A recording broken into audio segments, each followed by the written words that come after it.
Olá, estudantes Soult, salve, salve, simpatia. Opa, corta, vamos de novo. Agora sim. Olá, estudantes Soult, salve, salve, simpatia. Vamos para mais uma de filosofia aqui com Foucault e a microfísica do poder. Eu sou o professor Bruno e vamos nessa. Então, Paul-Michel Foucault, um grande filósofo francês da segunda metade do século XX, é um sujeito que vai se dedicar a compreender a história dos sistemas de pensamento. Ele vai abordar as relações entre poder, saber, sociedade e controle. É um filósofo que vai na contramão de algumas visões mais tradicionais e busca um olhar muito mais adensado, um olhar muito mais profundo, tanto sobre os discursos, também quanto as relações de poder, que ele vai chamar de microfísica. Então, com esse olhar atento do Foucault, vamos embarcar nessa. Então, primeira questão é que vamos chamar ele, inclusive, de sujeito que vai buscar a arqueologia do saber, de arqueólogo do saber, e ele abraça esse rótulo, né? Justamente por quê? Porque ele vai se debruçar sobre as formas de construção do conhecimento e vai se interessar muito mais sobre a cultura sobre isso, ao invés de buscar aquela razão universal, aquela verdade única e objetiva, tá? Então faz reflexões éticas, reflexões políticas, baseadas nos seus estudos históricos. Um exemplo disso é o clássico, né? A história da loucura. Bom, o Foucault investiga, para além da loucura, também as relações de poder e os sistemas de controle. E o que ele vai perceber? Ele vai perceber que as relações de poder estão por todos os lugares.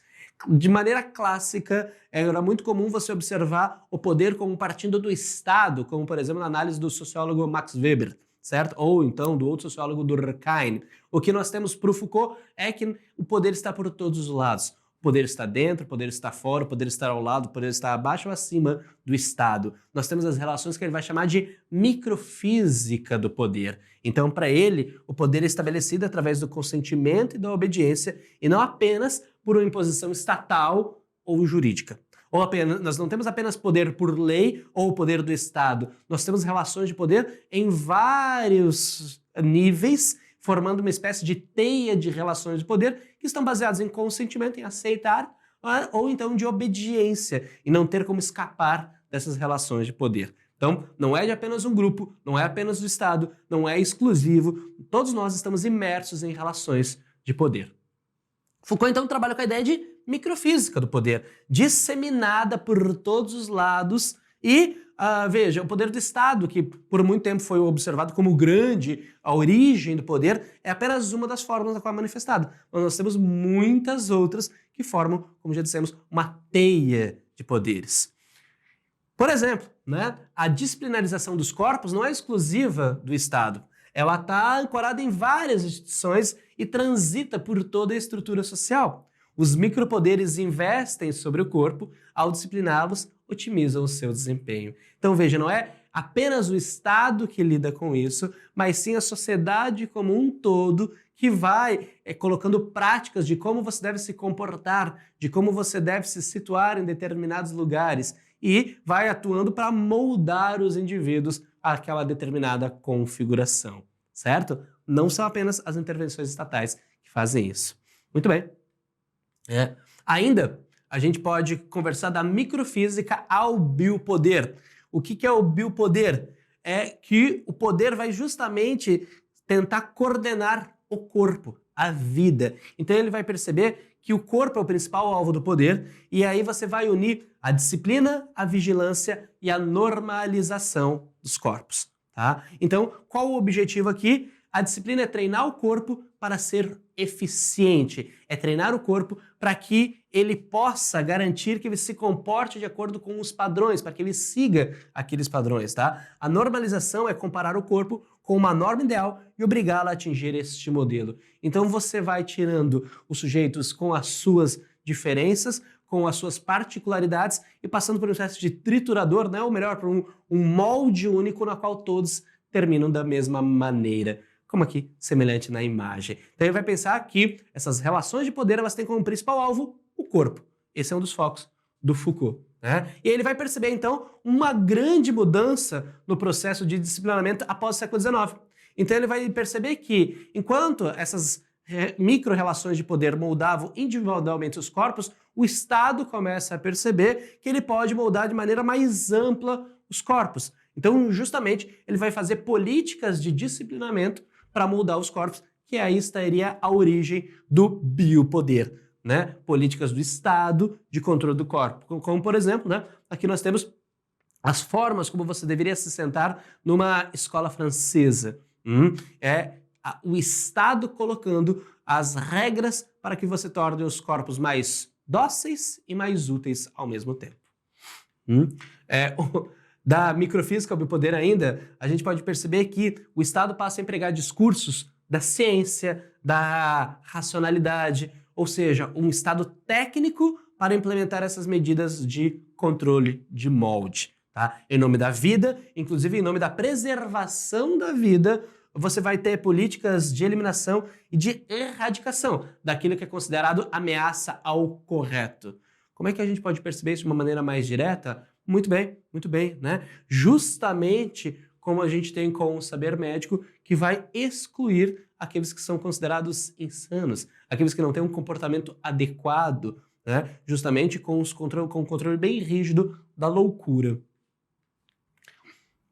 A governabilidade é uma questão também bem interessante. O que vai acontecer? O biopoder acaba tendo uma ampla adesão da população. A população se coloca a favor disso. Ela tem, baseada, né, nos discursos de conhecimento. Então, veja, você tem todo o discurso de conhecimento que diz, olha, é melhor para isso, é melhor para a nossa sociedade, e a população acaba aderindo. Então, nós temos, né, por exemplo, aqui, algumas manifestações favoráveis e algumas manifestações contrárias a justamente políticas de eugenia. Políticas de eugenia foram bem comuns no início do século XX em diversos governos, dos mais democráticos aos mais autoritários. Né? Essas políticas de eugenia, elas tinham um nome do conhecimento, estamos buscando uma sociedade melhor, mais limpa, com menos doenças, e uma sociedade superior, e elas promovem o quê? O controle sobre os corpos, dizendo aqueles que são adequados e aqueles que não são adequados.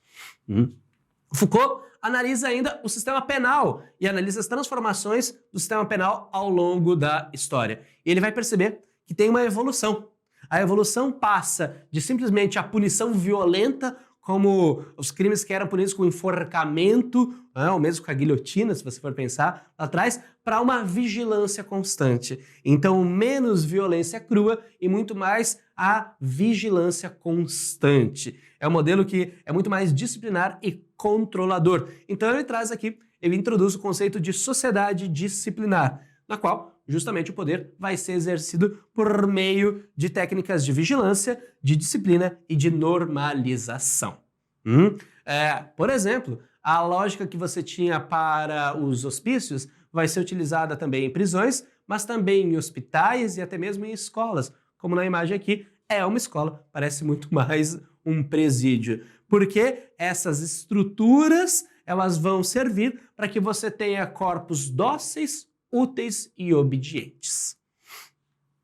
Ainda, no Vigiar e Punir, ele vai dizer que não é apenas uma questão de punir, mas continuar mantendo o controle. E aí, o sistema penal não tem como função a proteção. Ele, na realidade, é uma ferramenta para exercer o poder e a manter as estruturas sociais bem estabelecidas. E nessa análise do sistema penal, ele vai observar justamente o modelo do panóptico.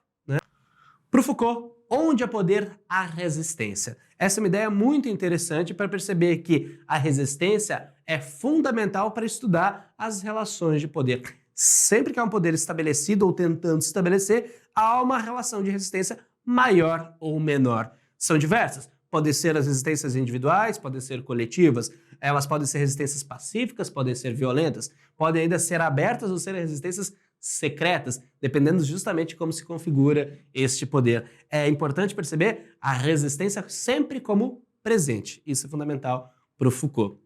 Ele vai estudar ainda o corpo dócil e vai dizer que esse corpo dócil ele precisa, para além de ser dócil, ele precisa ser aperfeiçoado, cada vez melhor, cada vez mais útil. Aqui possivelmente temos a metáfora da árvore na qual você prende uma estaca absolutamente reta, porque você quer que a árvore cresça daquela maneira e não de outra. Aqui um trecho do Vigiar e Punir do Foucault. A disciplina aumenta as forças do corpo em termos econômicos de utilidade e diminui essas mesmas forças em termos políticos de obediência.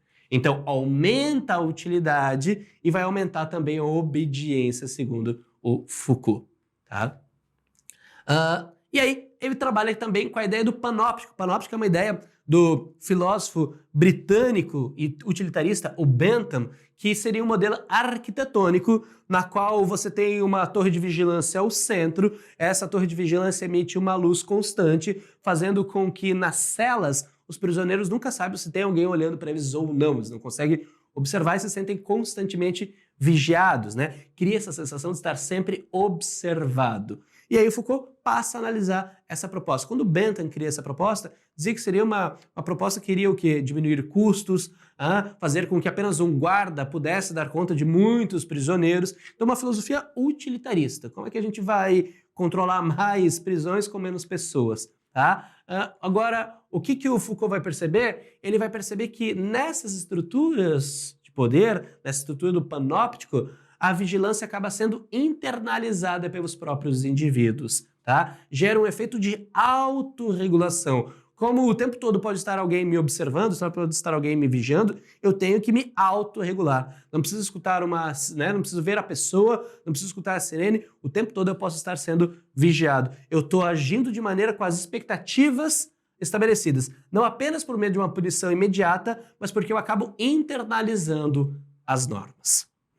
É interessante perceber, então, que nessa lógica do panóptico, ela não foi utilizada apenas em prisões. Ela vai ser utilizada também em escolas, em hospitais, em fábricas, de maneira ampla. Para quê? Para que o sujeito internalize as normas do bom comportamento, né? Aqui na ideia do olho que está observando a todos, os estudantes, inclusive. As escolas, muitas escolas foram construídas no modelo do panóptico, principalmente no início do século XX, tá? Aqui, uma, né, das prisões que foram feitas. Foram construídos pelo menos 7 edifícios com esse modelo no mundo, um em Portugal, único a céu aberto, na França, 3 na Holanda, um nos Estados Unidos, e esta foto, uma penitenciária em Cuba, que foi construída em 1928 e desativada em 67. Então aqui, o modelo do panóptico na prática. Muito bem, esse foi o momento sobre Foucault e a microfísica do poder. Bons estudos, até a próxima.